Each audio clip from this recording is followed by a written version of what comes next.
ছেলেদের কাঁদানো এত সহজ না। একটা ছেলে রাস্তাঘাটে মার খেয়ে পড়ে থাকলেও সে কাঁদে না।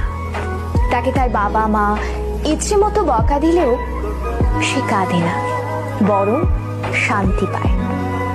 তাকে ক্লাস টিচার বেদ দিলেও সে কাঁদে না।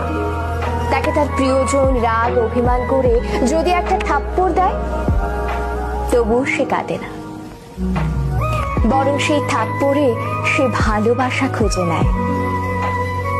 এক কথায় বলতে গেলে ছেলেরা কাঁদেই না। ছেলেদের কাঁদানোর একটা সহজ উপায় হলো তাকে অবহেলা করুন, তার থেকে গুরুত্ব কমিয়ে দিন, তার প্রতিটা কথা এবং অনুভূতি হেসে উড়িয়ে দিন, তার ভালোবাসাকে মজা হিসেবে নিন। তবেই ছেলেটি কাঁদবে, তবে রাতে কেউ জানবে না। আপনি এইটুকু করে এক রাতে তাকে যতটুকু কাঁদাতে পারবেন, বাকি সারা জীবনেও তাকে ততটুকু কাঁদাতে পারবেন।